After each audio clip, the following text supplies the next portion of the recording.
Joining us to weigh in on that is new leader, senior fellow, radio host, and Fox News contributor Richard Fowler. Richard, good to see you, sir. Thanks so much for being here. It's good to be here. Happy Valentine's Day to you, Maria. Happy Valentine's Day to you, Richard. So what do you think about the Crumbs Act?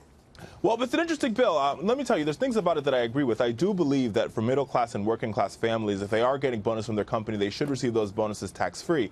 But I do believe there should be a cap, right? So if you make over, I don't know where the cap should be. Haven't read the entire bill, but maybe $250,000 or less, it's tax-free. If it's over $250,000, you got to pay Uncle Sam because you make a lot of money. Period. But overall, I mean, I think while we see the tax code allowing folks to get bonuses, what I want to see is some permanent raises. A lot of companies are giving out permanent raises. And as we all know, bonuses are just a one-time blip on a balance sheet, whereas raises are built in over years and years and years and years. And it's interesting, Maria, that Paul Ryan made that comment when his deleted tweet a couple weeks ago, which praised a tax plan for giving a high school secretary $1.50, was what he was happy about for per week. So she was getting $1.50 extra a week, which is, I think, a pack of gum. And I think we could do better than that for our high school secretaries. That is he so tweeted it. I'm only responding to that because he tweeted it. Are you trying to minimize the fact that 200-plus companies have issued $1,000 bonuses to employees? Are you trying to minimize the fact that the corporate tax went from 40% to 21%? Are you trying to minimize the fact that people are talking about 4% economic growth in 2018? What I'm saying is that the Speaker of the House can't get mad at Nancy Pelosi for making a crumbs comment when he tweeted about this ideal that it's great that a high school secretary in Lancaster, Pennsylvania only makes an extra $1.50 a week. That's nothing. That's a pack of gum. But I can get mad at her because she is a dismissive left coast liberal living in a bubble. $1,000 feeds a family of 4 for nearly a month where I grew up. Buys me a new TV. It'll buy you a new washing machine, Richard. That's why it just seems so unbelievably out of touch. And by the way, we do have wage growth running at the fastest pace since 2009, and you have had a lot of gigantic employers announce wage increases and raises for people. The biggest private employer in the country, Walmart. You could talk about the layoffs at Sam's Club. I know the Democratic talking points, but it's been Walmart and Wells Fargo, and all my friends who work at the CVS across the street from where I live here in New York City are getting raises. Right. So I hear you. I hear you on that point, Dagan. I have a couple responses. I'll avoid the Sam's Club talking point, and let's look at the rest of the marketplace, right? So yes, in some private sector places you are seeing raises. Overall, most folks are getting bonuses, like I said, which are one-time blips on balance sheets. But beyond that point, think about the teachers and the police officers and the garbage men all across this country. Their wages have not increased. Let's take West Virginia, for example. In West Virginia, teachers have actually seen their pay go down because their health care premiums have gone up, and they're not in the Affordable Care Act. Guess what? They're in private health insurance. That's the fault of the unions. That's the fault that's not the fault of the unions. How is it the fault of the unions? These are unionized workers. So you know what? Walmart, they're not unionized, and their employees get a raise, and these unionized these public sector workers. Wait a minute. How is that the fault of the unions when the governor's like, I'm only willing to give the teachers 1%, but I'm going to raise your health care premiums 20%? How's the it the unions negotiate the pay packages for not those in West Virginia. Actually, in West Virginia, the pay packages are negotiated via state law. So let's talk about the facts. What's the point of having the union then in West Virginia?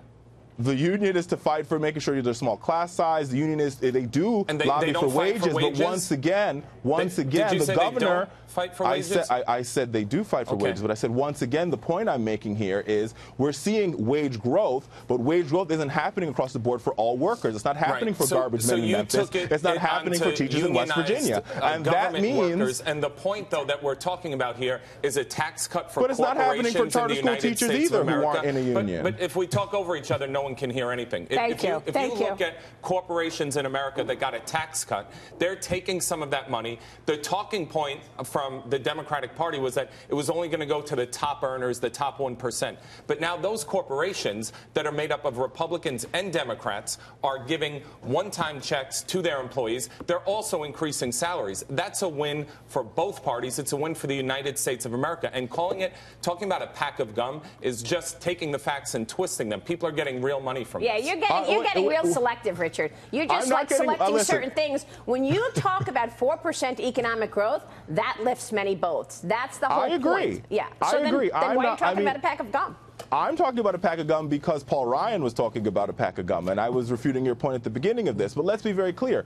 I agree. I think there's great economic growth, but I think great economic growth has a lot to do with the fact that we've had a stable economy for almost a decade, and that has everything to do with Barack Obama policies, number one, and number two, yes, they've benefited from Trump tax cuts. I'm not saying that, but the larger point I'm making here is some of these corporations, including Kimberly-Clark, the makers of Kleenex, are bad actors. While they've received millions and millions of dollars in tax return and tax cuts, they're also going to lay off 5,000 workers and close 3 factories. That's not what Make America Great Again looks like. What we should be doing with that money automatically is pumping that into building more American factories and giving raises and not one-time bonuses, which are, once again, one-time blips on a balance sheet. So are you saying that we shouldn't have done the tax plan then? That's not what I'm saying at all. So then what are you saying? You can't legislate how much a company is going to give a bonus to somebody. That's exactly, you want the government to legislate it?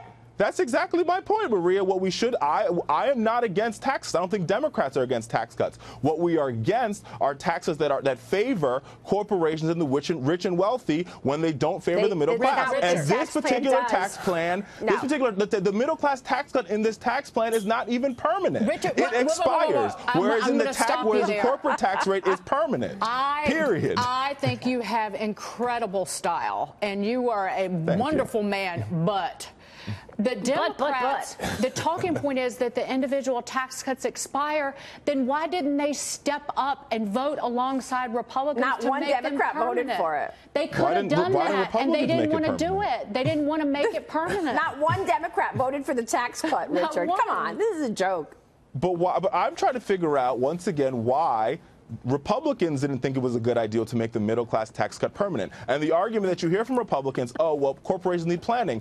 But if I remember correctly, mortgages are 15 and 30 years, so middle-class families need planning time as well. Richard, they couldn't because of the budget restrictions, and they couldn't exactly. But they couldn't. And they couldn't pass it in regular order. Because the Democrats refused to vote. Wouldn't vote yes for it. No. Yes, Let's be very clear.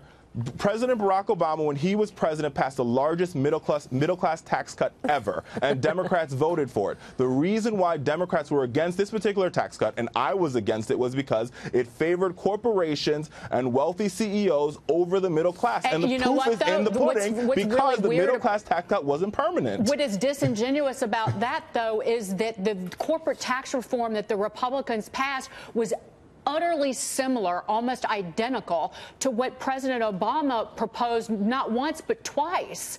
So they couldn't get on. Again, it's because it's a Republican idea. Even though they back up the details, they won't get on board with it because they're not in charge. Same with immigration. So Dagan, same with infrastructure. Let me make another point, because facts matter. The reason why we were against this one and for the Obama one is because the Obama one closed tax loopholes that are still open under Donald Trump's tax plan. All right. 4% economic growth, Richard. We'll see you soon, sir. Thank you so much.